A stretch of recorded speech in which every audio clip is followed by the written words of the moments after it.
And links to tonight's meeting have been placed on our website, as well as call-in numbers for the public to participate in our meeting.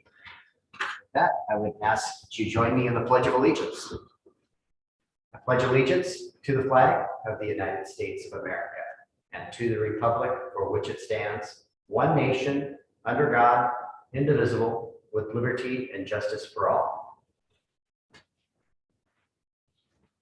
Okay, we have a published agenda this evening. Are there any amendments that you would like to see to this evening's agenda? Seeing heads shake no. Is there a motion to approve? Mr. Mayor, I move we approve the agenda as published.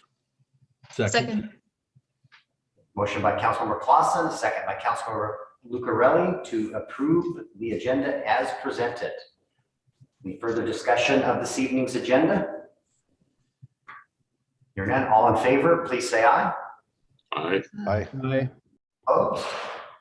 Hearing none, the agenda has been set for this evening. We're to our first citizen comment period, and this is for any items on the agenda, and there's a second citizen comment period at the end of the meeting for all other matters. So if, Brandy, is there anyone from the public? So if you'd like to provide comment, you'll have 3 minutes.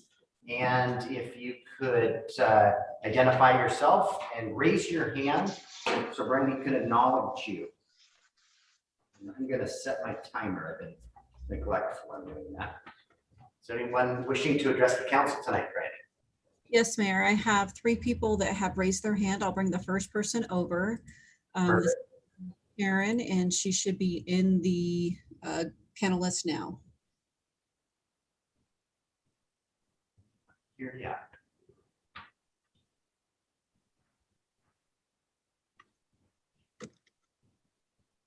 I see you, Sharon. Hey, Sharon, can you unmute yourself and turn your video on so the council can see you?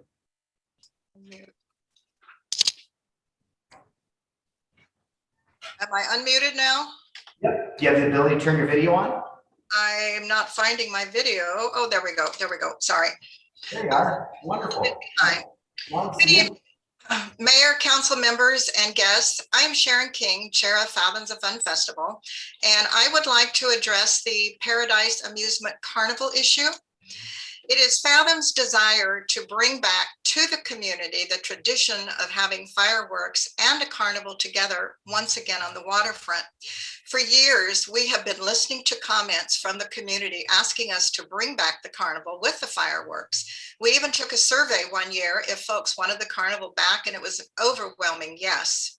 And I do get phone calls literally every year asking if the carnival is coming back. After extensive research and requests, we were excited to announce that Paradise Amusements was available and willing to come to Port Orchard as requested by us. We believe with all of the struggles that we have had this past year, this is a much needed event to pull the community together and celebrate with a great reopening. And having the carnival on the waterfront will also attract Bremerton folks who can just simply hop on the ferry, come over and enjoy the carnival for the 4 days, and then go back across to their side of the water. Fathoms has not had any revenue stream since 2019, and the carnival would greatly provide us some revenue that we need just to cover our insurance for all of our events we put on and other administrative costs to make them happen, which amounts to over $8,000 annually. I can only ask that we truly cooperate and work together to support the carnival coming back to Port Orchard and making the weekend successful for everyone in a true spirit of cooperation. As I understand, the carnival would arrive on late Monday night in Port Orchard and begin setting up on Tuesday and Wednesday, with their opening to the public on Thursday and running through Sunday evening. I can appreciate the concerns that have been expressed in an email from Ginger that I received today, but I truly believe that moving in and out of the equipment is very workable with the fire lane. As far as Santa cans, ours would be brought in on Friday and picked up on Monday, so they would be there through their run as well. I do not know when the Yukon Do It folks would have their Santa cans placed, but if they come in on Friday, they would need to be locked until her event on Sunday morning is is there ready to go, because the folks downtown who would be watching the fireworks would certainly use them if they aren't locked. Bob Morehouse, our vendor coordinator, has been in touch with the farmers market, but I do not know what they have discussed or decided regarding the market and whether or not they would consider relocating to Frederick Street on that Saturday. Needless to say, Fathoms was extremely excited that we were even able to get a carnival to come to Port Orchard at the very last minute, especially to have it here over the night of the fireworks show on the 10th. As you know, the fireworks show is a free event to the public, and we are doing our very best to keep things moving in a positive direction that will bring the residents of South Kitsap together again for a renewed community spirit. I spoke with Corrine, president of POPSA today. Excuse me, Sharon, your 3 minutes is up. Thank you. Okay, thank you for providing comment to us this evening.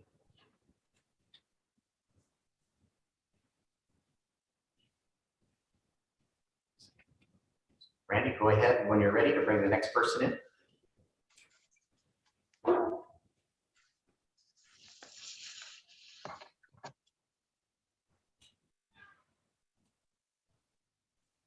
All right, Mayor, I have brought over Ginger. She should be over here in just a second.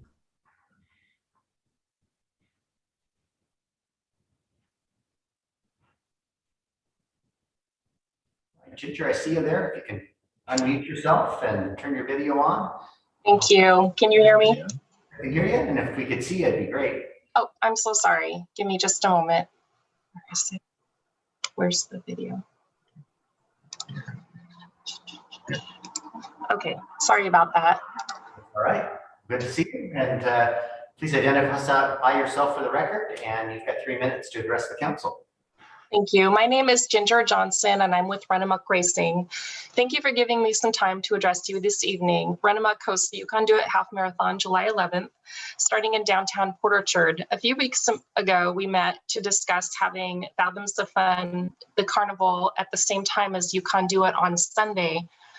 Honestly, I was so excited to host a live event that I was willing to pretty much do anything and didn't consider the implications of having the carnival and the race on the same day in all of the details. Since then, I've been working with my vendors and representatives and going through all of the guidelines that we're required to follow. We made a real effort to compromise with the carnival and work with the allotted space that we have.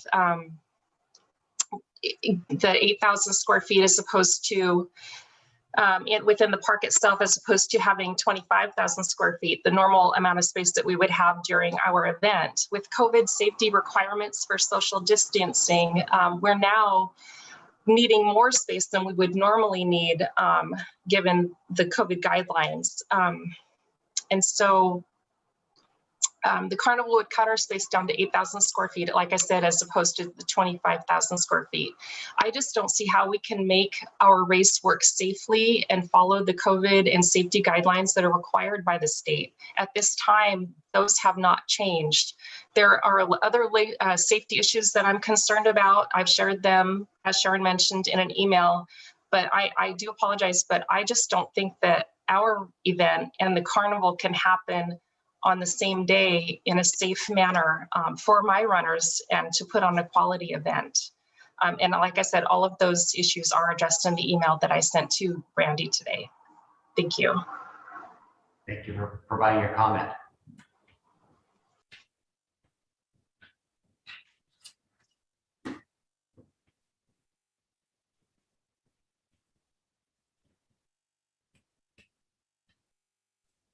All right, so I am bringing over Cody Morgan next.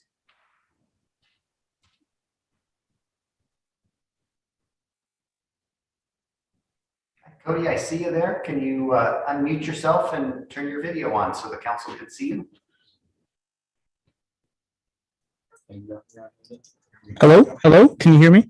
Gotcha. Are you able to turn your video on? Yeah, we're working on that. Just 1 second. You are? Okay. Hello, we're in there. All right. Hi, everybody. Hi, City Council, Mr. Mayor, and everybody who's at the meeting. This is Cody, the owner of Peninsula Bevco, the restaurant that is right next to where the whole festival would be. And I just want to state that we really want the festival to go on, because I remember being a kid and going to the festival many different years. And so we want it to go on, but yeah, working together with the local businesses is important, because it's going to take away most of that downtown parking that is available, especially for us in our large restaurant. We have about 150 seat restaurant.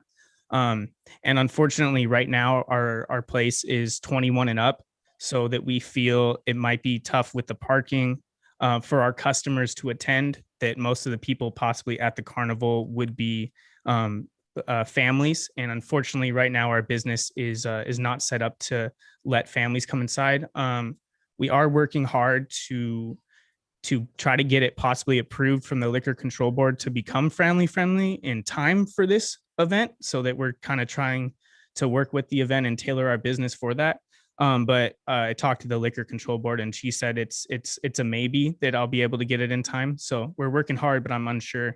And we ran a few numbers, and our business currently does 40 grand a week in revenue, and just an estimate of how much we might lose without that parking for a full week. The estimate was anywhere from $10,000 to $20,000 we could possibly lose in revenue for 1 week on not being able to service our normal customers that, again, would have to park possibly far away from our restaurant, and maybe they would drive through and not see any open parking and just avoid our business altogether. So we really want the festival to go on, and we're going to try to make it work on our side, but it's going to have a big impact.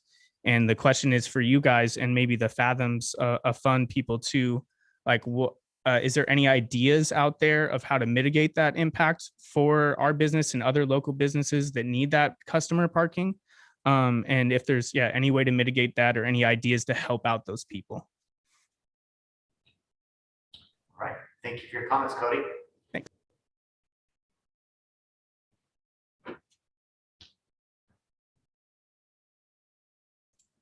All right, so I am getting ready to bring over Hejen. I'm assuming it's Helene Jensen, but I'm not quite sure, so I will bring her over, or that person, to speak.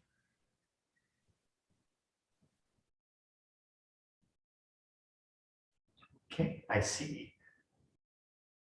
There you are. It is me. Hi there. It's everybody. And I'm wearing aloha, so we're going to pretend like we're in Hawaii, but we're not. So, so my name is Helene Jensen, and I'm here just representing Fathoms. And then we already had Sharon speak what we were representing, but I just wanted to say something behind what everybody else said. One of the biggest things is, that the carnival being a part of the event has been a very missed, and is, I think, a very important part of our festival itself. And as far as parking and money loss, anytime that we brought any events downtown, your restaurants are going to be bustling. People are going to be looking on the streets at different things. People figure out parking when they want to do things. And I honestly don't believe that that's going to be an issue. And I think that we can all work together and make this work.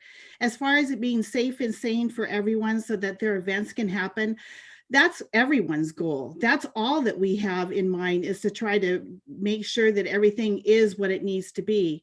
And I would surely hate to see us miss out on something this important to our community, because we can't figure out a way to think outside the box, come to the table, and then really try to see what we can do to work together in the sandbox. I know Fathoms is dedicated to do that. We always have the spirit of cooperation so that we can make things happen.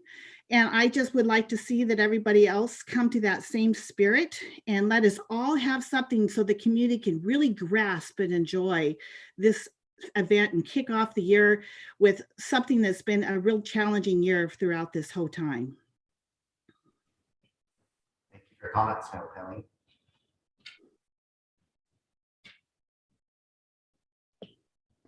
All right, is there anyone else with their hand raised, Brandy? Not at this time. Okay, with that, I will close the first citizen comment period. There is a second one at the end of the meeting this evening. So that we are to our consent agenda, and we have a published consent agenda. Is there a motion to approve? Councilmember Rosa, go ahead. Mayor, move to approve the consent agenda as stated. Second. Tonight. Second. A motion by Councilmember Rosa and a second by Councilmember Diener to approve the consent agenda as presented. Any discussion of the consent items? Hearing none, all in favor, please say aye. Aye. Aye. Anyone opposed? Hearing none, the consent agenda has been approved. We have two presentations this evening. The first is a legislative update by Representative Kilmer. Randy, is Representative available to us? There you are. Welcome, Derek. It's great to- Hello, it's good to see you, Hello, Mr. person. Mayor. Thanks for having me. Let me just begin by thanking you, Mr. Mayor, and the council for allowing me to join your meeting tonight. And I appreciate the opportunity to check in with you about what's cooking in our nation's capital. I'll be a little bit rear view mirror and a little bit windshield, but I always feel like it's important to just be available and accessible and accountable to you. And also, not to be Captain Obvious here, but this has been a really hard 15 months, and I am very grateful to each of you for your leadership and your partnership, and all you do on behalf of the citizens of Port Orchard. I will tell you, the most important decision I made in the last year was actually not a vote that I cast or a position that I took on a specific issue.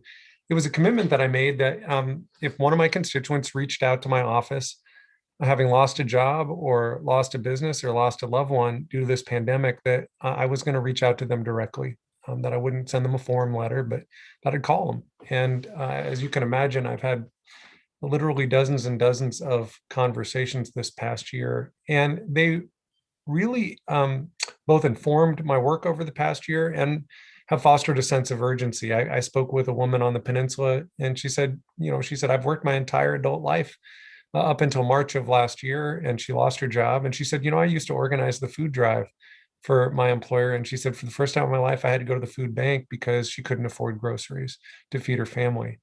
And so when Congress earlier this year passed the American Rescue Plan, to me, it was about helping her. It was about making sure that she and others who had that circumstance could put food on their table.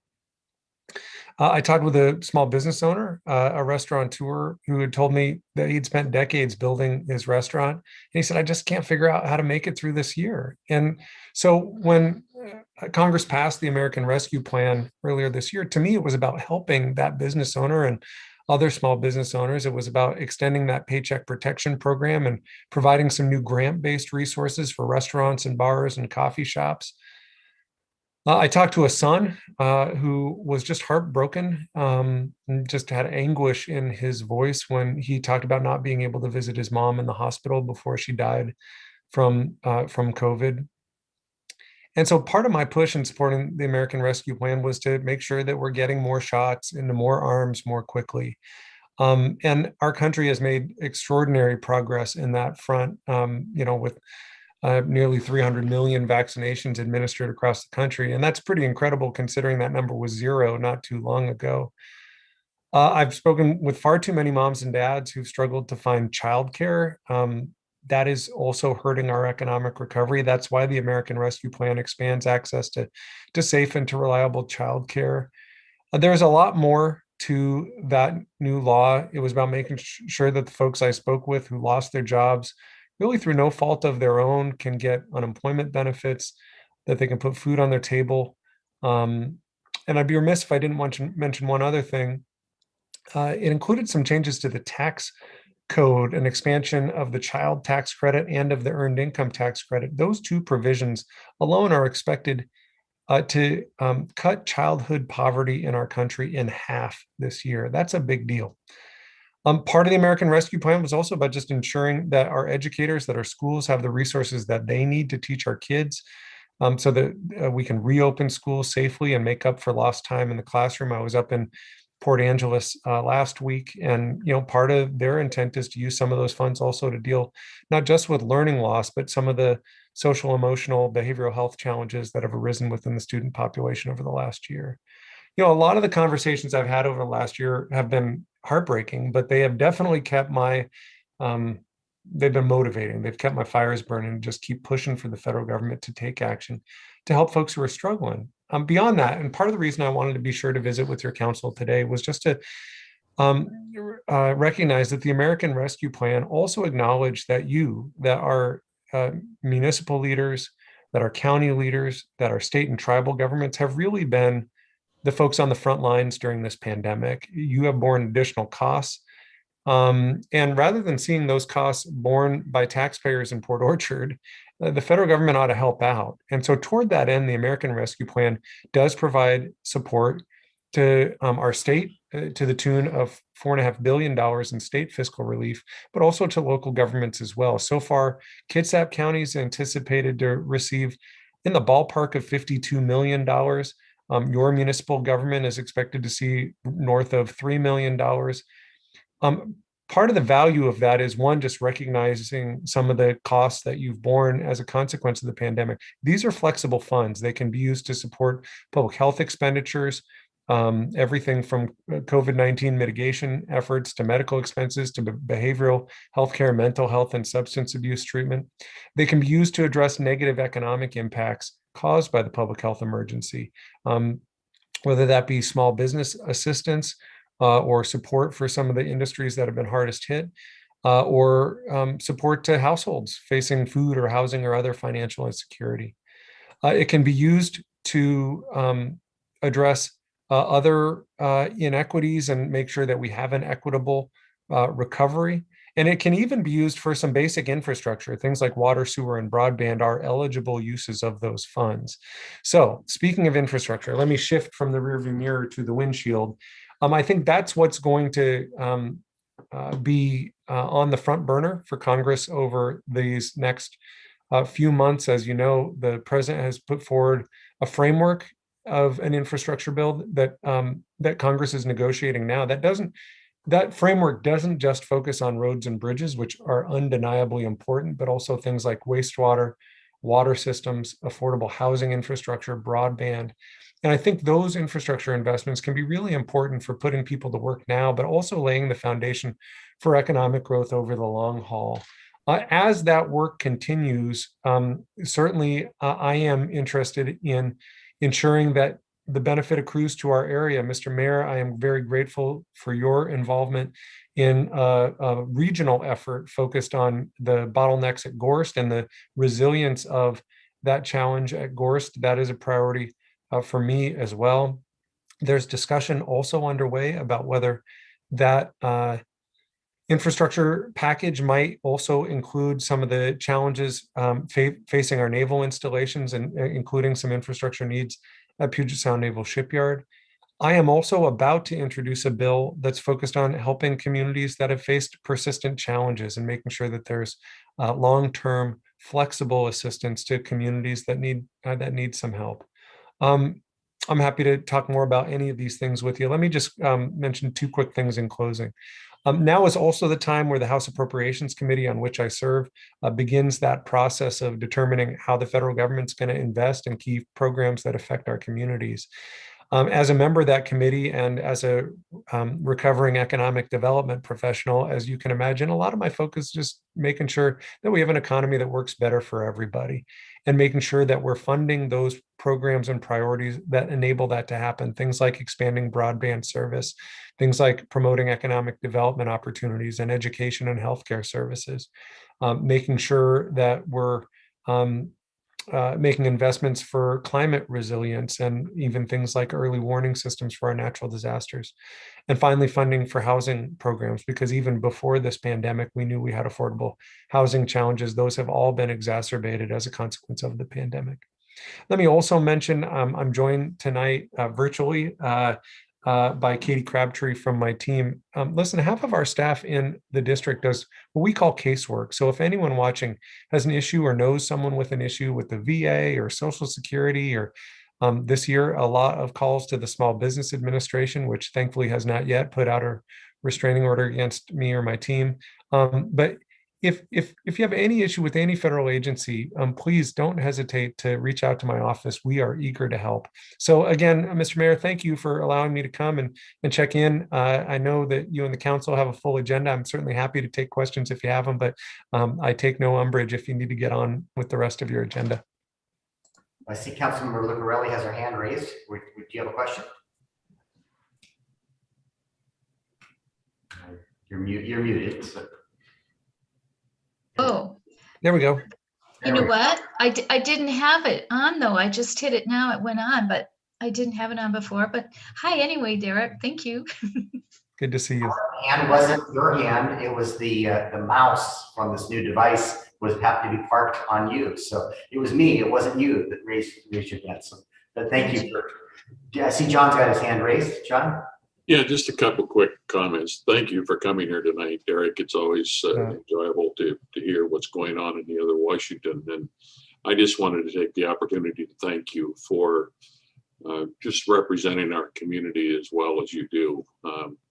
You mentioned Gorst, and the bottleneck at Gorst is a big issue for all of us. And I'm grateful for your participation in finally after 38 years that I know of, we're getting close to a solution, and I'm encouraged with that alone. And also, I wanted to recognize, your support for the Navy is your support for our community in its entirety. Thanks. Because the Navy is such an important component to Kitsap County and the peninsula in general, as well as obviously our nation. So. Thank you. The more that we can do to support the Navy and help with their infrastructure needs and their program, it helps us all. So I just wanted to acknowledge that. Thank you. Thank you. Mr. Mayor, if I could mention just really quickly on the latter point that Councilman Clausen raised. The Navy undertook several years ago a project called the Shipyard Infrastructure Optimization, then Plan, now Program, that identified some of the challenges facing our 4 public shipyards. And coming out of that planning, they now have a program for $21 billion worth of investment across the 4 public shipyards, with Puget expected to see more than its fair share of that. Obviously, that's a 130-year-old shipyard with a lot of old buildings. We have a dry dock that'll be functionally obsolete by 2034. We will not have a dry dock on the West Coast that can service the Ford-class carriers. So these are investments that need to happen. And so we've had the leadership of the Navy out to put eyes on some of that work. Just in the last month or two, we've had 3 of the senior leaders in the Navy come out to Puget Sound Naval Shipyard. Part of the conversation we're having with the Navy, Councilman Clausen, to your point, is making sure that if the Navy's going to invest $5 or $6 billion over the next 20 years in Puget Sound Naval Shipyard, we'd sure like some of those dollars to be spent with Kitsap County businesses, actually benefiting our local community.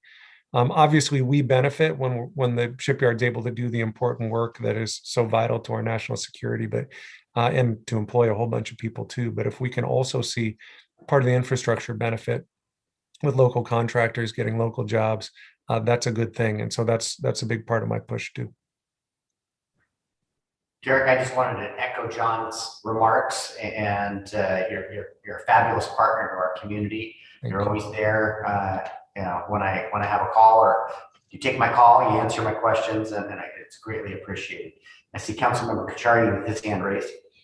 Absolutely. Hey, Derek, thank you so much for being here tonight. I would reiterate everything that's been said earlier. Very impressive the way our federal government and all of our electeds acted so quickly. I know that's typically not something that people make a correlation with, but to see how quickly there was action, hindsight's 2020. Maybe we could have done things differently, but very impressive to see the sense of urgency. And I just was going to just maybe leave with one point, and you mentioned this. You talked about mental and behavioral health. And I think, this has been a long crisis in our communities for a long time. This pre-exists COVID. And I would challenge us as at the local level, the state level, the national level to continue to focus on this. And let's not underestimate the impacts it's had on our youth what COVID has done in our youth. And I think we absolutely need to put more resources in looking at this. So this isn't something that becomes, a 10, 20, 30, 40, 50-year problem. I think we still have time. We've learned a lot over the last 15 months. And this is one area that I see that I think the crisis has become larger than our response. And I think there's opportunity there. So, thank you for using those words. And I would welcome and join you in helping to create opportunity for solution. I really appreciate the comment, Councilman. And here's what I'll tell you, literally right before the House went into district work period, the House passed a number of bills focused on mental health. Some of it was targeted at our healthcare providers, making sure that they have the resources, not just to deal with acute care, but to do follow-up to make sure that people are continuing to get the care that they need. Part of the focus was making sure that we're empowering our law enforcement professionals to not have to necessarily respond from a criminal justice capacity, but understanding that sometimes this is a healthcare issue, when there's a mental health issue, and basically making sure that our law enforcement agencies have those resources to really be a first responder when there is a mental health crisis. It is a problem that in nearly every county I represent, the largest provider of mental health services is the county jail. That's not the way to deal with these issues. Part of the legislation that we just passed was focused on our K-12 schools to make sure, as you rightfully point out, our kids have really struggled through this. There is not a school superintendent that I've spoken with who has not articulated just how significant the challenges are. So I think you're right. This is going to be something that requires ongoing attention by leaders at every level. And I really appreciate you adding your voice to that. Councilor Dean. Mr. Kimmer, thank you very much for your attendance tonight. And I want to second the gratitude that my peers and the mayor have expressed to you for attending. One of the things that I've read a little bit about and heard a little bit about is a wave of potentially homeless people due to evictions. And some have said that this could be a great catastrophic event if we don't get in front of it. And I'm just wondering what your thoughts are about that. Yeah, there's I think there's a couple things at play here. So so you've seen the eviction moratorium both at the federal and at the state level. Obviously, we're nearing the end of unless they get extended, we're nearing the end of those.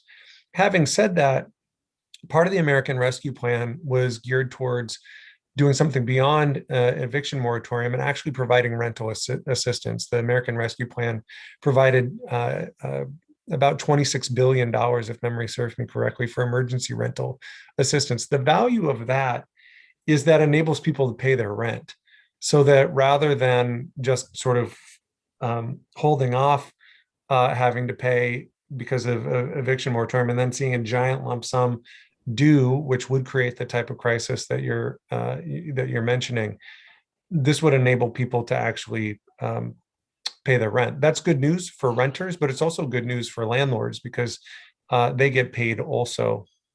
The other thing, though, that I think we have to be really conscious of is just acknowledgement that we need a whole lot more housing. We need more affordable housing. We need more workforce housing. We need more senior housing. We need more veteran housing. We need about 10 to 12 million additional units nationwide. The president's infrastructure plan includes housing as a component. His proposal is expected to build between 2 to 3 million additional units, which is a good down payment on what's required. There's a lot at play there in terms of what's stymied home construction. Some of it has certainly been a need for financial incentives, like expanding the affordable housing tax credit, which is what the president has proposed, and I'm a sponsor of legislation to do that. Some of it has been issues related to workforce. I recently ran into one of our local home builders and I said, "How's it going?" He said, "If you know anyone who can swing a hammer, send them my way because I'm hiring." So that's an issue. I was just visiting a local high school, and I said, I don't want to visit your civics class. I want to visit your career and tech ed programs to tell those young people to stick with it, because we need more people entering the trades. Part of it's land use. And we just introduced a bipartisan bill that's bipartisan in both the House and the Senate with a terrific name. It's called the Yes in My Backyard Act. And it's a bill to encourage local communities to focus on land use policies that encourage housing development, including things like accessory dwelling units or so-called mother-in-law apartments and those sorts of things that enable greater density, provide more housing units, and hopefully chip away at this problem. But again, to your point, Councilman, we had issues related to housing affordability and homelessness pre-pandemic. This pandemic has certainly exacerbated that. And it's important that the federal government step up and help communities like yours. And I'm very invested in that. Thank you very much. You bet. Councilmember Chen? I just want to say a very quick thank you to you, Councilman Kilmer. I've always felt that you're in our backyard, knowing that you live in Gig Harbor. I know there are many cities in your district, but I always feel that, you really are a phone call away, and I commend you for being so accessible that way. And I appreciate your comments, especially on housing, because I'm actually looking into building an ADU, which is not as straightforward as I would have liked, but I'm very encouraged that this is something that you mentioned. So thank you once again. Thank you. All right. Last remarks. Thank you, Derek. Greatly Thank you, appreciate Mr. Mayor. And thanks to the council. And holler if I can ever lend a hand. I'm on the home team. Thanks, everybody. Thank you, Derek. Derek. All right, we have a second presentation, and it involves one of Noah's fabulous PowerPoints.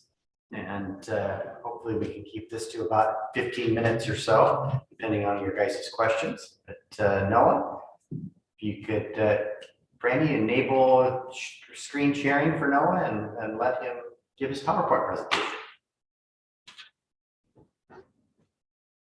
Look at that. Fred, are you okay with the colors? Yep. I think it looks fabulous. All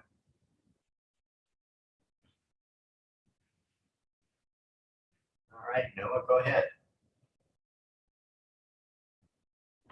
I apologize. I was talking, but I realized now you couldn't hear me.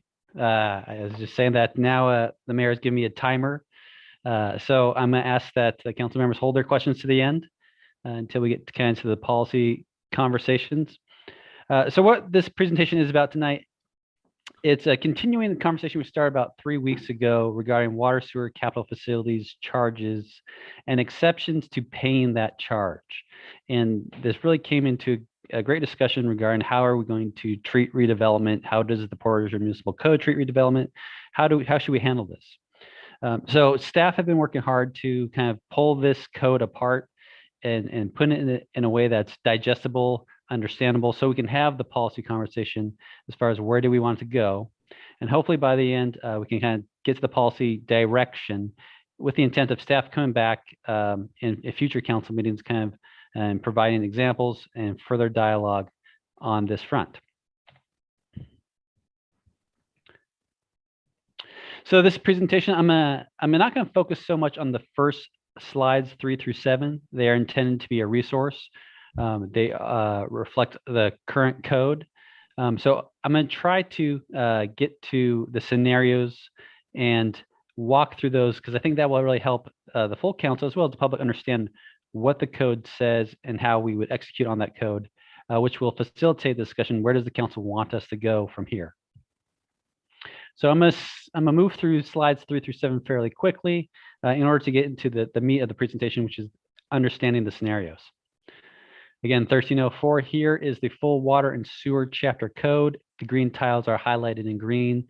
I've highlighted these tiles because I believe these are the chapters of the code that would be impacted by any policy discussion, considerations, or changes. And I've always opened this up to the rest of my colleagues that if they find other pieces of the code that would also be impacted, please let me know so I can add to my list.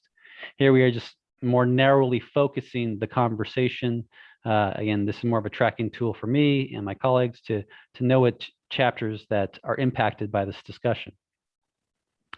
1304-030, again, rolls us back to describing again what a water capital facility charge is. So for tonight's conversation, we're talking water sewer. I provide the full code, so I did not feel the need to provide the sewer specific code, but rather I provide the water because I just wanted to highlight and remind folks that the water capital facilities charge applies to new construction, changes in use, and building modifications which increase the total number of ERUs. Out of that specific chapter, there's an exception section. And in this section, it identifies what, under what criteria must be met in order to qualify for an exception from paying the water CFC. This is also true in the sewer section, but again, I'm just trying to focus on the water section for tonight. So all four of these tests must be met in order to be exempt or meet the exception to not pay the CFC. The very first one, we've talked about this in our last meeting, is a non-residential account paid the water facility charge at the time the property connected to the water system. So that is very important point, requirement criteria of the exception itself, because A, it only focuses on what I'm classifying as commercial now because it says a non-residential account. Nowhere in this section does it provide for a residential account. So that's going to be important as we look at the scenarios moving forward. Also in this section, we have this item number 10, which puts some time constraints on who could be eligible for the exception and credit. And so this is another piece of the code then that staff want to revisit and really digest and see if there's a recommendation to change, modify, or eliminate altogether. So the scenarios we're going to look at, I like to build things up starting at a basic level and adding layers of complexity as we move through the discussion. So I'm going to focus on first high to low use of consumption only on commercial. And we're going to look at low to high use of commercial. We'll pause just for one slide on ADU. I don't want to get too far down in ADU because that is a bigger conversation and it'll be part of future discussions. That will allow us to move towards changing the use of a location and then finally mixing the use. So before we get going on these scenarios, I want to have a couple disclaimers because these are important, couple important points and assumptions I'm making as we evaluate the scenarios. Number one, in these scenarios, we are making the assumption that all of the properties, all the scenarios being evaluated, there was a payment for the water CFC as well as the sewer CFC at the time of connection. So we're going to make the assumption that it was paid and we have documentation to support that. The other piece is that this has all been done within the last 14 years. And again, the reason that is important, if you look back to that last section on 1304, 040, 10, that's where that 15-year timetable comes into play. So I'm trying to eliminate that from the overall analysis and overall discussion to simplify and make this a lot clearer for everyone to digest. The other two codes here, 1304, 35, similarly has language on a 15-year timeline as well as 1304, 040 on the sewer side. So again, for this analysis, we are pretending that these are not included in the code and that we're under a 14-year timeline rather than a 15-year timeline as far as when we look at these properties. And most importantly, that every connection charge was paid. So jumping right into the table here, I think it's important to highlight the water capital facilities charges are charged differently by the type and criteria it is. So when we look at the water capital facilities charge at the top here for residential units, they are actually charged on a per ERU basis at a flat $11,551. When we move down to the non-residential or commercial side, we flip from per ERUs to actually a meter size. And then we have our meter size and the CFC charge thereof. We flip back to the sewer side of our capital facilities charges, and then we identify that these are now also charged per ERU. You guys are familiar with the general facility fee, which was recently increased. We have the sewer wastewater treatment facility fee, which is a part of our total sewer capital facility charge. And for most builders or most folks paying the sewer CFCs, they would pay the combination of these two. So that $12,122 would be their sewer facility capital facilities charge. There's a small group, I think Director Bond identified only 8 building lots left in this division, which they would not pay the 12,000, but yet they would pay this 8,525 plus this 881. So these specific properties have a discount based on prior contracts, which the city has entered into with the McCormick communities when we first bought into the water system. So that only applies to 8 lots.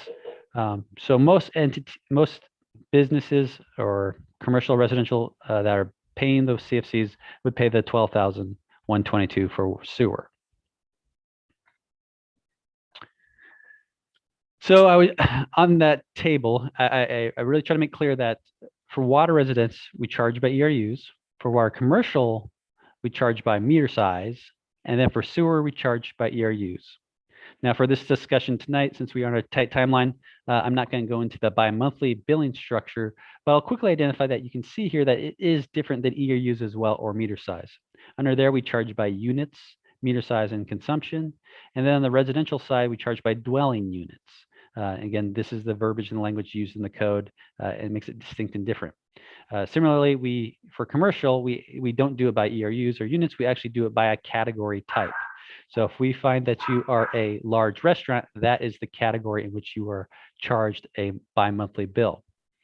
So you can see quickly, I think, how complex the code can get, and then understanding how the fee structure can be applied.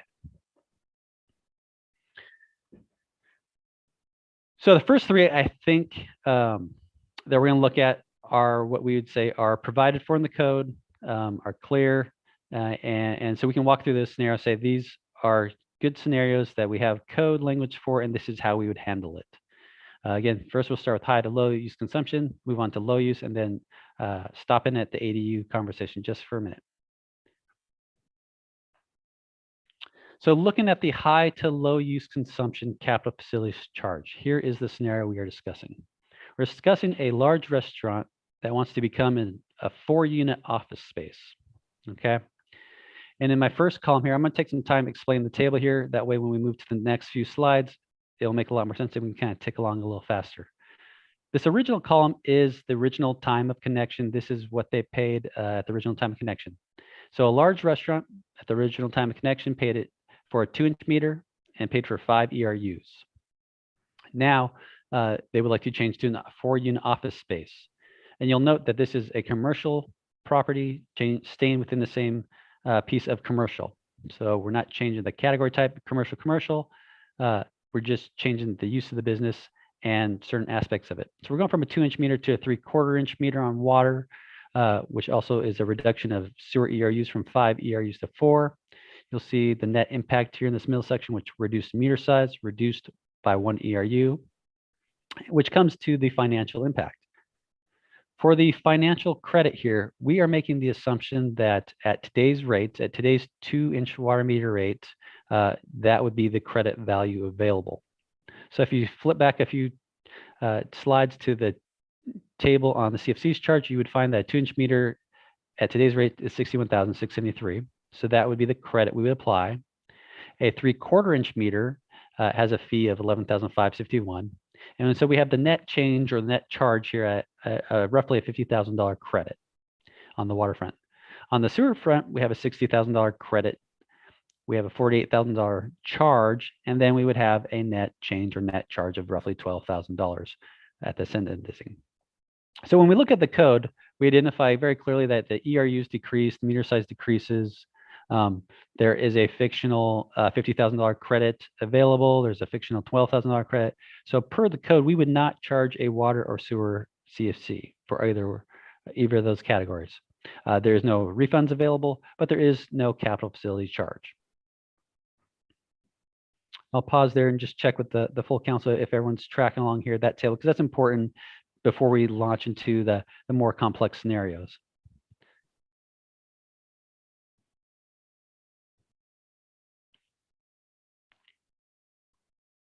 Okay, I don't see any questions. Move this box over here. Then I will move on to the next scenario. So that was the high to low consumption. Now we're looking at consumption that's low to high.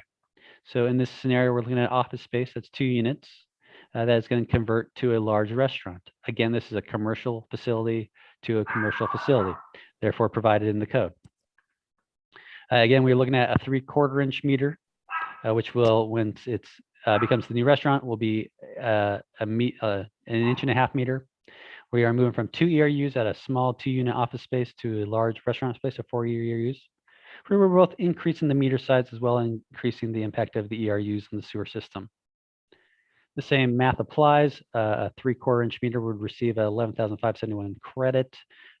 2 ERUs under sewer would receive a $24,000 credit, with the new charges being 38,000 for water and 48,000 respectively for sewer, resulting in the net changes here in the far right column.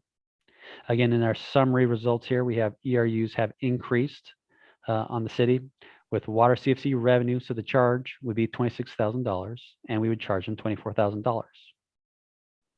So I just want to pause right there because I think an important point of this financial evaluation is that there has been credit recognized for the original connection, because we are making the assumption that they paid at the time of connection.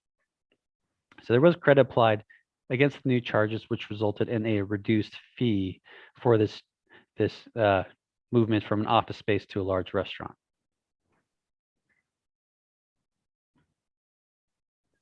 And I just want to pause, make sure that everyone's tracking along here. No questions, I'll move on. So ADU, the accessory dwelling units, capital facility charges. Under this example, we're looking at a single family residence, roughly 3,000 square foot on a piece of property, which desires to add an ADU. Under this scenario, we're looking at adding a separate ADU or a single family dwelling unit that's approximately 12,000 square feet on this single piece of property. Under this scenario, the original property had a 1 ERU for the 3,000 square foot home for both water and sewer. And now with the additional single family dwelling unit, 1,200 square foot, there's an additional unit and additional ERU for the impact of water and sewer. Again, financially, we would recognize the credit of the original ERUs for both sewer and water. And then the new charges of the 2 ERUs with the net change or net charge resulting in the far right column.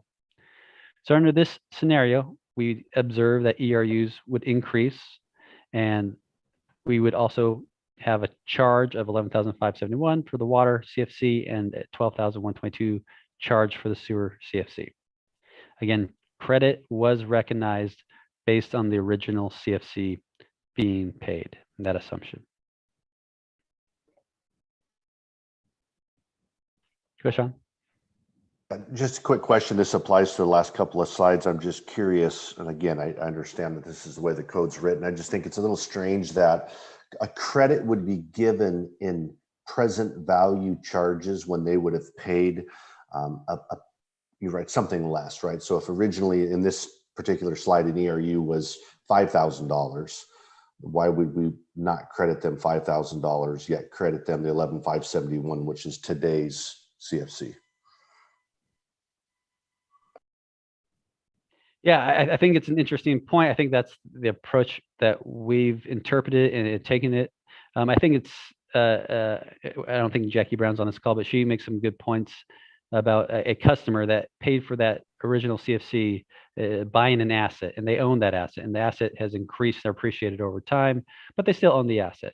And that value is not necessarily a dollar value. It's actually a connection. It's a meter, right? We can go out there and see there's a 3/4 inch meter there. We still have 3/4 inch meters. That's a 1-for-1, if you will, in the concept of a meter. So I think if you can think about it that way, you can start to wrap your mind around, while 50 years ago we may have charged, $10 for a connection fee. Yeah, the $10 50 years ago doesn't mean a whole lot, but if you think about the 3/4 inch meter to a 3/4 inch meter, that's the kind of 1-for-1 test. Yeah, no, I see that as far as them having an asset that's appreciated over time, but I don't know why the city would then carry that same asset value in the form of a credit, right? I mean, you're absolutely right. If someone's going to build a new restaurant, these fees would be, so there's benefit there. I just don't know why necessarily we would value the same as far as a credit. Just interesting topic for discussion moving forward. Yeah, that's a great question, and we'll build it into the future policy and analysis. Yeah, right on. So I'm gonna keep moving through here. So I'd say those first three scenarios are in the code, provided in the code. We can look at the code and kind of evaluate the scenario and do the math and say, okay, this is what we think it should be. These next three are two scenarios, changing the use. And that's truly, so if you think about what we just walked through, we went through the same use, right? Commercial for commercial, and then an ADU and an ADU, or residential. We did not change the use here. We didn't mix the use. So now we're gonna look at changing the use and moving from actually a residential unit to a commercial unit. And we made the statement that for this purposes of changing use and mixed use, the code is actually unclear, silent, or just not provided for. And so that's what leads us to today's discussion, conversation, as well as clarifying in the code and policy language. So this first scenario here under change of use, we have a single family residence, 3,000 square feet, changing its use to an office unit, a 1-unit office unit. And this far left column, again, I represent the original connection, and then the new would be in the next column. You see the columns have gotten fairly more complex here because we've added new elements of mixing the residential, commercial, kind of changing the use. So I'll walk through here and say at the original connection was originally planned as a single family residence. We had 1 ERU for water, 1 ERU for sewer. And then they want to change it to an office unit. So there will be no more residential part of that. So we remove the residential here. And likewise, there was no commercial in the front end of this. So you see that when it comes to commercial, we've been installing a 3/4 inch meter, and sewer would be equal of 1 ERU. So essentially we have a decrease of 1 ERU for water residential. We have an increase in meters. Well, we have, yeah, I guess an increase in meter size because there was no meter size in there for commercial before with a decrease in ERU. For the record, for once, it's not my dog. So give me 30 seconds and I'm gonna take care of that little dog. And I'm gonna ask the finance chair to walk through the net change here because I think he understands this just as well.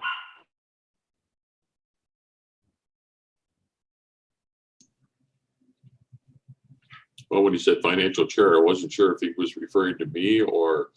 No, it was you. Yep. It was me. Okay. Well, I think, it's pretty well self-explanatory what he's proposing here of this change in use. We decrease for residential and increase for a commercial on both the water and sewer side. So I'm not sure what more I can add to this. No, I soft shoot installed long enough, so you're back on. I think you did a great job because I clearly heard you say that on the far right column here, you see the charges where you'd carry this credit on the water residential side. You'd carry a charge on the commercial side for water. Then we flip to a credit for sewer and a charge for water, or sewer there, commercial. Sorry, I'm flipping between residential and commercial. And so the code, when we look at this, the code doesn't allow us to blend between residential and commercial fees or credits. So if this were to come through our desk, we would say, all right, well, we have to charge per code the $11,571, and we have to charge the $12,122, and no refunds or credits are available.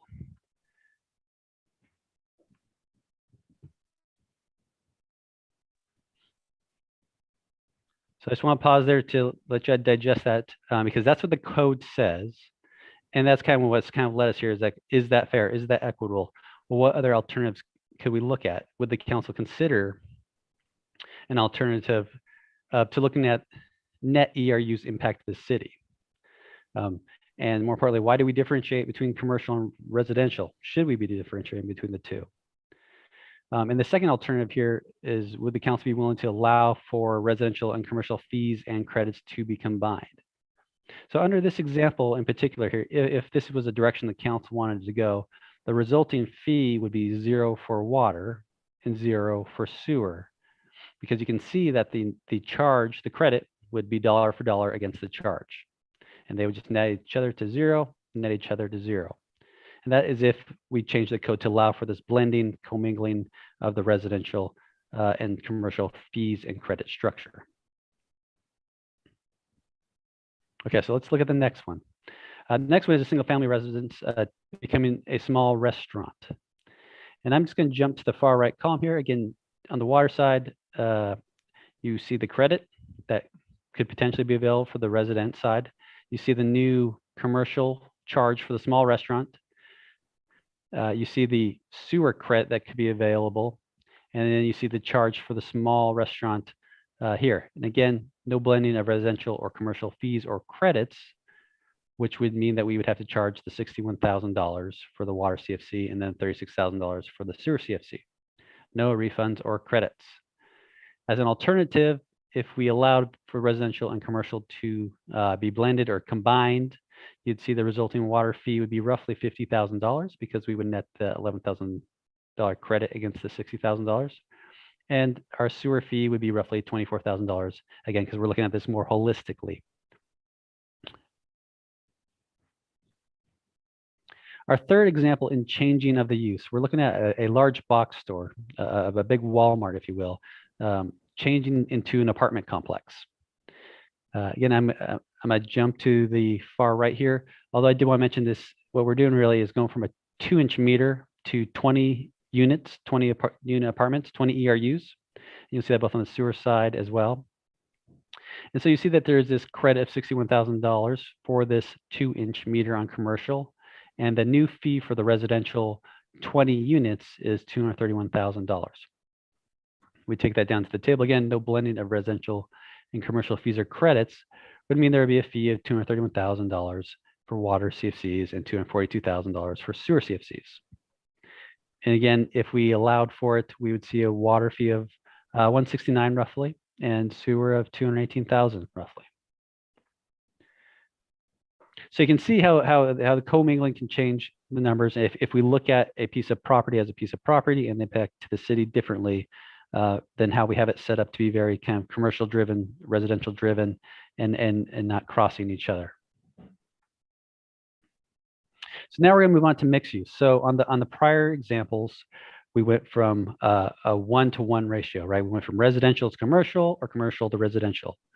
Well, now we're going 1-to-2, right? We're going from a commercial to a residential commercial or a commercial to residential commercial. I think I said that right. Or maybe I repeated myself. But you see, you have 3 variables at play here rather than just the 1-for-1 relationships.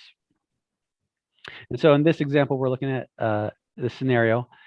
We're taking a large restaurant and we're changing it to an espresso bar with 40 units of apartments. So under this scenario, again, you're going to take a 2-inch meter and downgrade to a 3/4-inch meter to install the espresso bar. You're going to add 40 ERUs of residential units. Our sewer connections are dropping from 4 ERUs to 1 ERUs on the commercial side, but it's increasing by 40 ERUs on the residential side. You pull that all the way across and we come to the water commercial credit, moving from the large restaurant, roughly $50,000. But the water residential units, the 40 new apartment complex should cost you $462,000. In our final results down at the bottom, due to no blending residential commercials, we would charge the $462 for the water CFC revenue and charge the sewer CFC revenue of $484. Again, if we were combining, allowing for that cross use of CFCs and fees credits, we would have a water CFC of $412,000 and a sewer fee of $448,000. So really just recognizing the credit that was originally paid. And that's a very key assumption in all these scenarios, that we're assuming that there was a payment for that connection at the time of service. So I wanted to walk through this because this is how the code is set up to address these or not address these, where it's not spoken for in these last 3 circumstances. And I've had to eliminate a lot of the code in order to even evaluate these circumstances. So the policy discussion that we had at the utility committee, and I want to bring before the full council to ensure, A, is everybody tracking kind of why we're having this discussion, and is the council supportive of us continuing this discussion? And if not, then please let me know, and that's where we can end the workload. Otherwise, these were the 3 questions I posed to the utility committee to get some guidance, direction, if we're headed the right way. And I think you could see this from the examples, is does the city want to consider a net ERU approach? to a piece of property to the city. And what that really means is, possibly eliminating this division between commercial and residential categories, or allowing for this combination of the two categories if you want to keep them, but allowing the fees and credits to cross over so they can be applied holistically to a piece of property. That was the very first question that we posed to the committee, because that really drives everything else. If the answer is no, then the council is saying that they're satisfied with the code, and there's no new changes really needed. Because anything that would be a yes would really drive the next level of questions and scenarios. So that's where I kind of want to start this policy discussion. If we can just take maybe 5 minutes and get through these 3 questions, if that's okay with the mayor, and then we can end the presentation. Go ahead, Sean. I like the idea of this net ERU approach. To me, by definition, if you look at what ERU means, it's equivalent. And so I don't know why we would separate it, so long as we're confident that we've set the appropriate capacity, the usage, which goes to defining ERU. Why is there a difference between residential and commercial if it's the same impact to our overall infrastructure? And I think that makes your previous slides a lot easier to get our arms around. It's a little unfortunate that from the on the water side that we have this differentiation between ERUs at the residential level and meter size at the commercial level. That gets to be a little more complicated, and perhaps that opens up dialogue for your second question here is there a way to bring this all behind an ERU? Because then if we were to net out equivalence, and so I think that's really a simple basis for this math moving forward. But I'm definitely a fan of net ERU, because I don't think the impacts have changed. These people have paid their share previously. If you look at the mathematical formulas behind our CFCs, right, we're carrying forward with interest the old, which they participated in. And so I think we could be actually double dipping people that are looking to modify moving forward. And so I like the net ERU, where truly an ERU is equivalent. I'll stop there. So I'll go ahead and just say that I favor the net ERU approach as well. I mean, barring subsequent discussion about some of these other questions, it seems to be the most equitable approach. And it eliminates a lot of those variables that somebody could argue, amortization and those kinds of things. And so for me, this is a leading favorite. And then I wanted to follow up with, what are some of the other jurisdictions doing in these scenarios? And are you seeing any trends toward an approach that we should consider? Yeah, I think I'll take that real quick. So the goal tonight was to get through this and try to bring some transparency to the code and the fee structures in the different scenarios. And I think we've done that fairly well. And if you're still confused, please go back and watch the utility committee meeting and get another shot at this whole presentation and the discussion there, because I think it was really robust. Secondly, we've talked about what have our partner jurisdictions, what are they doing? 2 things. I didn't want to do the same type of analysis on them that we did here, just because it's very time consuming and it's very granular and it would take a long time. So I wanted to pose these questions, get guidance from council. Are we going the right direction? And hopefully next week we can bring back some comparables that are digestible, but not this detailed level. So we will evaluate what our neighboring cities are doing and look at good examples if this is the direction the council wants to go. So let me jump in, and I won't speak for John or Cindy also on the committee. But when we got the presentation today, and I agree with Noah, it definitely was a robust discussion, but we definitely wanted to look forward at net ERU, and then also going to one measure of ERU, which is doable. And that I think as a committee, we were very supportive of this with some more information. So we're supportive in bringing this to the council, full council. Just one more follow-on comment. It seems to be consistent with this council that's talked about the desire for new development to pay for new development, right? And it's not double dipping those that have already kind of participated. We're truly focused on the net ERU new development moving forward. Councilmember Chang? I also favor the net ERU. I like that approach because I think it encourages redevelopment, which I think is the focus of what this discussion is. I do have some thoughts that I haven't fully formulated about your third scenario about ADUs, only in that it sounds like a detached ADU may be different than an attached ADU, which may be different than just somebody expanding their house. What I'm wondering though, one of the assumptions that I'm hearing in all the scenarios where you increase the residential ERUs is that, are you assuming that each residential unit would have its own separate meter? I assume that you're assuming that. We don't know. That was a discussion also with the utility committee. Yeah, and some of them I'm going to say no, because like the apartments, for example. Sorry, I'm trying to keep this short. Apartments have a master meter, and so each unit doesn't have a meter, but they participate in the master meter program for billing. So each scenario is going to vary and be different. What we looked at in that assumption is, do they have a kitchen and bath, essentially, right? Do they have a full kitchen and do they have a bath? Are they running water? Are they cooking? Are they doing all the same things that this other unit is? Is where you get to this kind of one ERU concept. Can it be its own standalone living unit? Okay, No, I just have a there's follow-on another- question, which is, it sounds like if you were to add an ADU to a residential, an SFR, single-family residential lot, that the current fee would be the same as if you subdivided the lot and build a new house? Currently, yes. Okay. Yeah. Yes. Noah, could you stop your screen share so we can see everybody on the screen? Wonderful, thank you.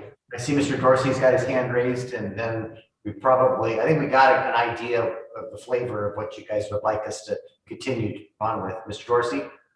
I just wanted to clarify with Noah that even if you go with the net ERU proposal to move that forward, that's not really addressing the historical clarification on what's in the current code about if a property is not contributed towards a CFC or the infrastructure in any form, in the past, they're still excluded from any sort of credit based on the current code. So I guess I'm looking for clarification, though, that, the net ERU conversation that we've had tonight is excluding that part of the code, that we're not really addressing that if we determine that you never paid a CFC in the past, then you don't have the ability to kind of get into that net scenario.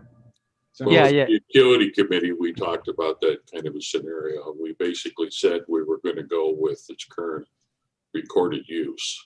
If it's a single family resident, then it's the one ERU. You talk about if it's listed as a single family residence and the owner comes in and says, oh no, it's a duplex. Well, we have it recorded as single family, so you're only going to get the credit for single family. Yeah, it's an important question, which I think deserves more time to discuss at next week's study session. So I'm going to roll this third policy question forward again and see if I can't put it into a meaningful example that we can actually discuss through, because it is an important one. And Mark is correct. For the sake of the scenarios, I had to make it very simple. I had to make a lot of assumptions about what was not included, and I kind of called out those in the disclaimers. That we're assuming everybody paid, and we can verify that and justify that. But that's what the heart of the policy number 3 is at. So we're going to bring that forward again next week for more discussion on it. More work to do. That's for certain. Okay, thank you, Noah. Let's get on to our business items this evening. So the first of which is adoption of an ordinance authorizing the position of an intern. And we've got Debbie Lund, I believe, here with us this evening. So Debbie, do you take this one? Yes, thank you, Mayor, and good evening, council members. Beginning in 2020, the mayor proposed to me a development of an internship program for the city. And to that end, during the adoption of the 2021-2022 biennial budget, we set a salary scale, or you set a salary scale for the position of intern. Similarly, you've also authorized an intern position specific to planning within the Department of Community Development. Other departments have, from time to time, expressed an interest in having one or more interns to assist with special projects, to assist with intermittent workload demands, or to fill a vacancy while a recruitment is being conducted. The city has such a current need to temporarily perform duties for various departments while we're reassessing a recruitment situation as we prepare to open City Hall, as we have done this week. So we have prepared an ordinance establishing and setting the general qualifications and duties for an intern position.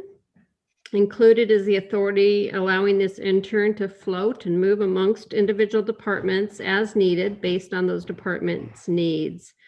As you may recall, in 2020, the council authorized the mayor to establish and amend job descriptions provided that you have approved the general qualifications and duties.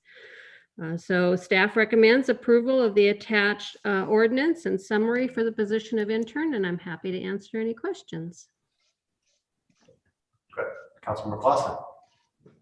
Mr. Mayor, I move to adopt an ordinance authorizing the creation of the position of intern and authorizing the mayor to develop a job description consistent with the attached general qualifications and duties set out in the ordinance. Second. Motion by Councilmember Clausen, a second by Councilmember Diener. Are there any questions for Ms. Lund or myself? Just a quick point of reference, and she definitely picks this up on the fiscal impact, but I think sometimes people think that the idea of an intern is unpaid, and there's obviously state law that discusses this, and that's not the case. And so I have confidence that Debbie will be following all the laws with regarding to just compensation for this quote unquote internship title. Yes, We've already identified a candidate that hopefully with your action here this evening will start next week. And we are contemplating paying that for individual. Would Councilman Clausen? Just a general comment that I think these internship programs are a great program. They're great for both the intern as well as for the jurisdiction that uses them. We've had them here at Kitsap Transit, and it's been a great program for both sides. We've been wanting to do this for 6 months and put this policy together, and it was the urgency came about because somebody left our employment, and we're going, oh my goodness, how are we going to cover that job and or some of the duties related to that job. So this will help us bridge that gap until we do a proper recruitment and redefine that job potentially. Other questions or comments? You'd be voting on the adoption of an ordinance authorizing the position of intern. All in favor, please say aye. Aye. Aye. Anyone opposed? Hearing none, the ordinance has been approved. For item B, adoption of a resolution approving a data sharing agreement with the Office of the State Auditor. Mr. Crocker.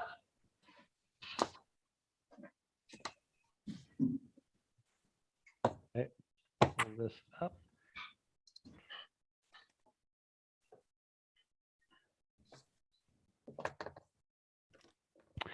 Thank you, Council. Business item 7B is asking as an adoption of a resolution approving a data sharing agreement with the Office of the State Auditor. I have provided in the packet engrossed substitute Senate Bill 5432 passed by the legislature this year and codified under Chapter 3926 RCW. The legislature established the Office of Cybersecurity and tasked this agency with developing security standards and policies to ensure integrity of data sharing by Washington.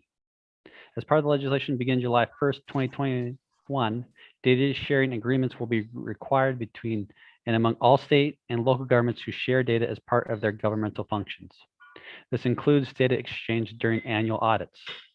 The Office of the State Treasurer has previously used data sharing agreements with some state agencies, but less frequently with local governments. This agreement will formalize all steps with the Office of the State Auditor, what they take to protect data without requiring changes to our existing practices. Since we will be audited coming up here and we'll start the audit process in the next few months. This is a requirement under the new law.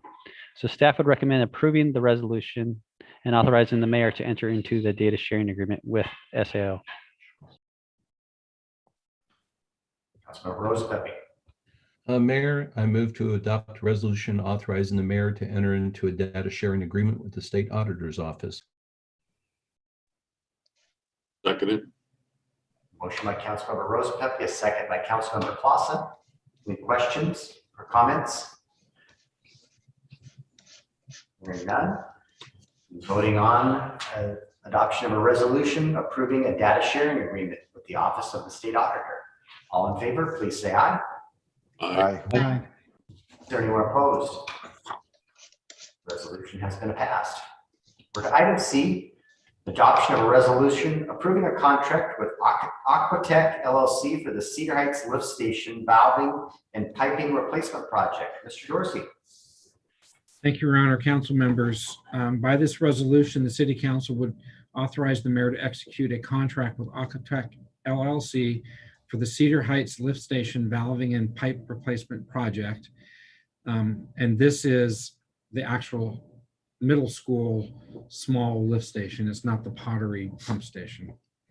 On May 3rd, 2021, Public Works staff established a list of qualified contractors from the 2021 MRSC Small Works roster for main category sanitary sewer construction, repair and maintenance, and the subcategory of sewer lift station construction and maintenance to perform the Cedar Heights Lift Station valving and piping replacement project. A copy of that list of qualified contractors is attached as Exhibit A. On May 6th, 2021, and pursuant to Resolution 042-20, the city's Public Works Department emailed an invitation to bid for the Cedar Heights Lift Station valving and piping replacement project to 5 qualified contractors on the selected roster. We received 1 bid in a timely manner, and at which Aquatech was determined and presumed responsive as the low qualified bidder. Notably, although Aquatech was not one of the contractors selected and directly solicited by the city from the roster, they did respond to the invitation to bid that was posted on the city's website and available for public submission, and are qualified contractors on the selected MRSC Small Works roster. The bid amount was Aquatech LLC, and I'm not sure what's going on with that table, but that says $31,065, applicable tax included. So on May 21st, 2021, the city's Public Works Department staff did complete the MRSC mandatory bidder responsibility checklist and determined that Aquatech LLC's bid of $31,065 was the lowest qualified bid. And the Public Works Department did confirm that the bidding procedures for the Public Works Department has been followed. Staff therefore recommends City Council adopt Resolution 037-21, authorizing the mayor to execute contract C056-21 with Aquatech LLC for the Cedar Heights Lift Station valving and piping replacement project in the amount of $31,065. Councilmember Riccarelli. I move to adopt resolution number 037-21, authorizing the mayor to execute contract number C056-21 with Aquatech LLC for the Cedar Heights Lift Station valving and piping replacement project in the amount of $31,065. Second. Motion by Councilmember Lucarelli, a second by Councilmember Chang. Any questions or comments for Mr. Dorsey? Seems pretty straightforward. All right, you'd be voting on the approval of a resolution approving a contract with Aquatech LLC for the Cedar Heights Lift Station valving and piping replacement project. All in favor, please say aye. Aye. Aye. Is there anyone opposed? Hearing none, the resolution is passed. Item E, approval of amendment. Oh, no, we're not. We're at item D. Adoption of a resolution approving a contract with Olson Brothers Provac LLC for the 2021 stormwater catch basin and pipe maintenance project. Mr. Dorsey. Thank you, Your Honor, council members. Again, by this resolution, the city council would authorize the mayor to execute a contract with Olson Brothers Provac LLC for the 2021 stormwater catch basin and pipe maintenance project. On May 10th, 2021, Public Works staff established a list of qualified contractors from the 2021 MRSC Small Works roster main category storm drainage facility construction, repair, and maintenance, and the subcategory catch basin cleaning, back drain, jetting, and rotting to perform the 2021 stormwater catch basin and pipe maintenance project. A copy of that list of qualified contractors is attached as Exhibit A in the resolution. On May 10th, 2021, and pursuant to Resolution 019-17, the city's Public Works Department emailed an invitation to bid to the 2021 stormwater catch basin pipe maintenance to 5 qualified contractors on the list. We received 2 bids that were timely and received by the deadline, at which time Olson Brothers Provac LLC was determined the presumed responsive and low qualified bidder. You had Olson at 63,773.41 and Drain Pro at 93,792.32.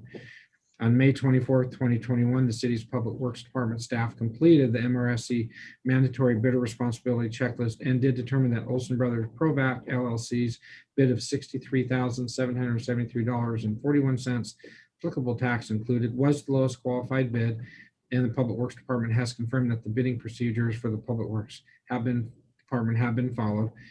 Staff recommends that the City Council adopt Resolution 040-21, authorizing the mayor to execute contract number C057-21 with Olson Brothers Provac LLC for the 2021 stormwater catch basin and pipe maintenance project in the amount of $63,773.41.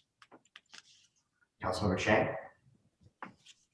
I move to adopt resolution number 040-21, authorizing the mayor to execute contract number C057-21 with Olson Brothers Provac LLC for the 2021 stormwater catch basin and pipe maintenance project in the amount of $63,773.41. Second. Motion by Councilmember Chang, a second by Councilmember Lucarelli. And before I ask for questions from you, Councilmember Clausen, doing his homework over the weekend, called me yesterday and asked me a very astute question. We bought a very expensive Vector truck last year for Public Works, and so why the heck aren't we doing this work ourselves? And the simple answer is it's manpower. We have the equipment to do it, but we lack the manpower to be able to. We have a requirement in our MPDS permit, which is the National Pollution Discharge something. Elimination.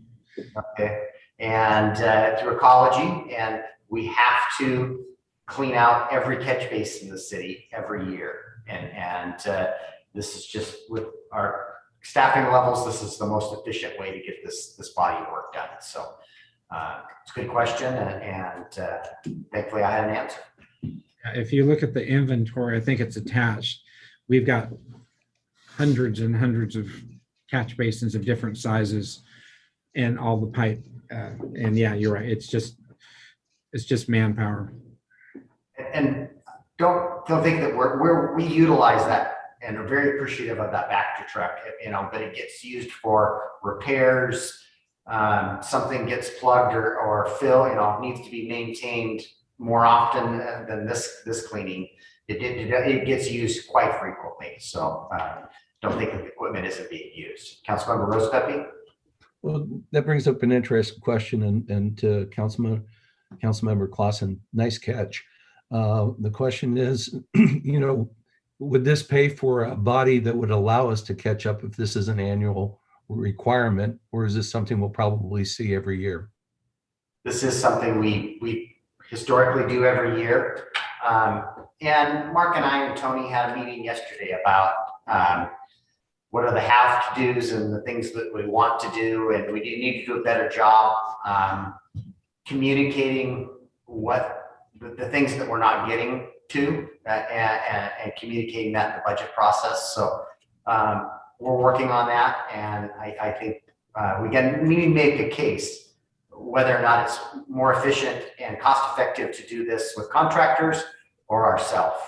And I just don't have the data to support that decision at this time. Councilmember Kuchardi. Yeah, I was just going to say, you know, in all fairness to Mark, and when he presented this entire master plan with purchasing this factory truck a year ago, I vividly remember him saying that this would not take care of everything, which is why we have this additional budget authority in there, $150,000 over this biennial budget. And so I think that'll be a good number for us to look at moving forward if we can stay within that. Obviously, the amount of cleaning all of these would have been much greater had we not been able to do some of the work ourselves. Yeah, and the Vector truck's constantly used by things that we normally think of, but then you think of things like potholing to find utilities, and you know, we use that Vector in place of a backhoe because it's easier to dig a very small hole to go down and make a point repair rather than the old days where you tear up the street. So the Vector gets used a lot for a lot of other things other than what we think is traditional Vector use. Councilor Clausen. Yeah, and unfortunately or fortunately, Sean's memory is better than mine because I don't remember that discussion. But that aside, I did look at the same thing, Jay, that you did, and I came to the quick conclusion that the $60,000, $70,000 we're paying for this, if we're lucky, might cover part of one person, and one person can't run that truck by themselves. So I think it's one of those things where it's money well spent. It's a crew of 4, pair of flaggers, and a guy in the truck and a guy on the nozzle. So, yeah. So with that, good discussion, and you'll be voting on the adoption of a resolution approving a contract with Olson Brothers Provac LLC for the 2021 Stormwater Catch Basin and Pipe Maintenance Project. All in favor, please say aye. Aye. Aye. Aye. Is there anyone opposed? Hearing none, the resolution is passed. We're to item E, approval of amendment number 1 to contract number 029-21 with Skillings Inc. for the Bethel and Lincoln intersection roundabout project. Mr. Dorsey? Thank you. On February 9th, 2021, a resolution, or by resolution 014-21, the Port Orchard City Council approved contract number C029-21 for the architectural and engineering design services for the Bethel and Lincoln intersection roundabout project with Skillings Inc. At the April 27th, 2021 Transportation Committee and the subsequent May 11th, 2021 regular meeting, Skillings, having prepared the ideal design for the Bethel and Lund intersection roundabout, presented the current status of the project, which included 4 Mitchell Avenue alternatives for further discussion. Based upon those presentations and subsequent direction given to staff by the council during those meetings, Skillings has prepared an amendment to the underlying agreement titled Supplemental Agreement Number 1. This amendment adds the design of the alternate number 1 compact roundabout at Lincoln and Mitchell intersection and the turnaround at the Mitchell Y intersection in the amount of $196,900. Please note, it is the intention of staff to advertise this additional work as an add alternate to the base bid for the project. And if the city is successful in securing the needed $1.1 million from the Transportation Improvement Board's 2021 Urban Arterial Program to construct the compact roundabout, that add alternate will be included within the project award. Staff recommends authorizing the mayor to execute supplemental agreement number 1 to contract number C029-21 with Skillings Inc.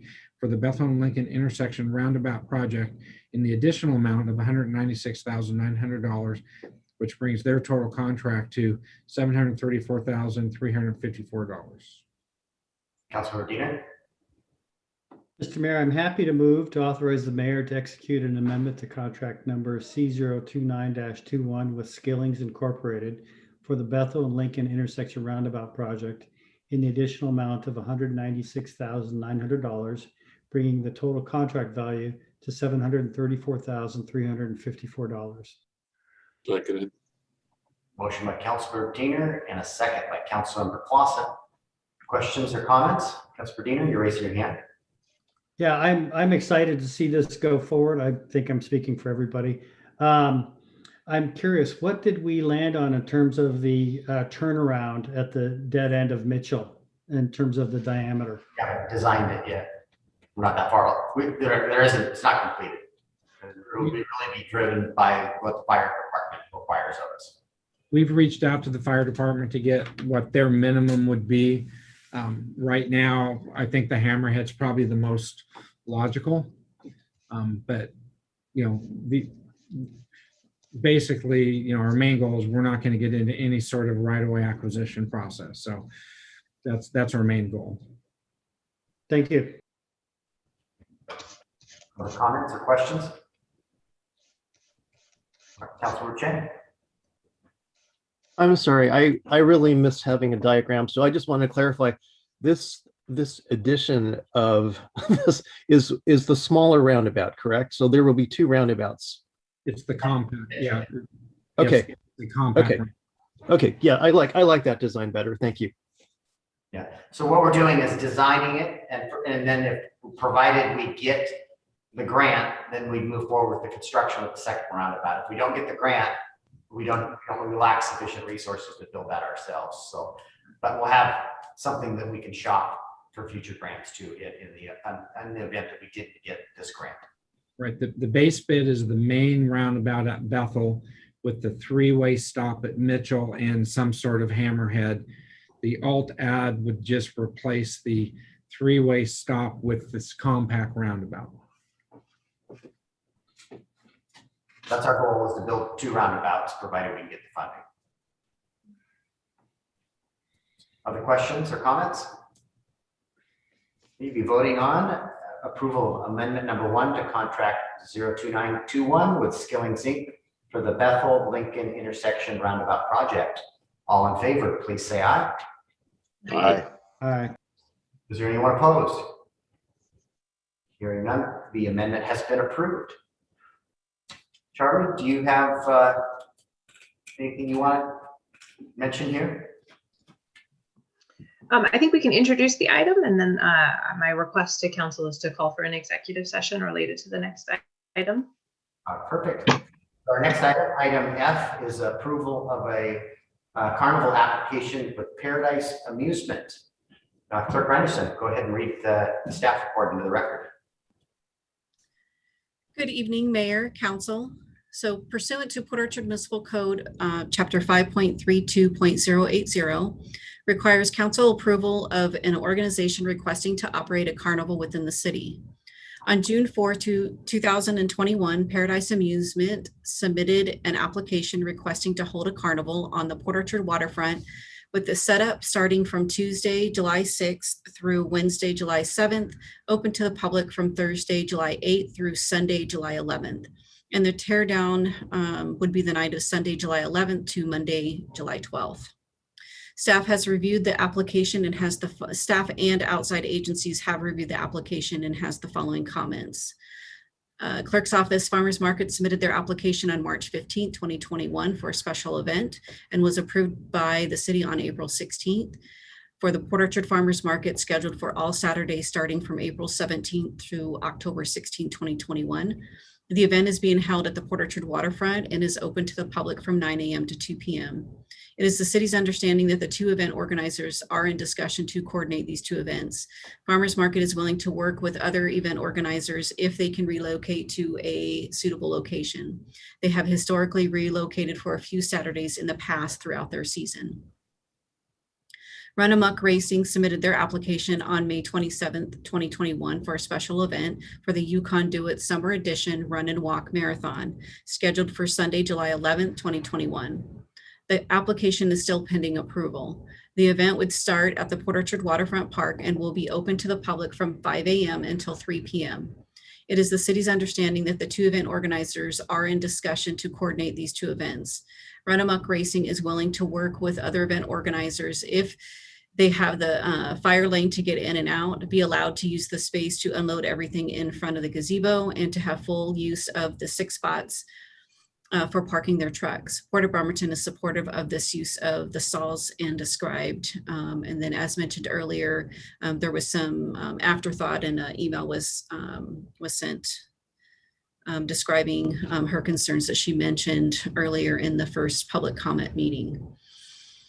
Community Development indicated that there was a business by Peninsula Beverage is looking to submit a special use permit to hold some sort of extended event or extension of their business behind their establishment, which is using one of the parking lots downtown.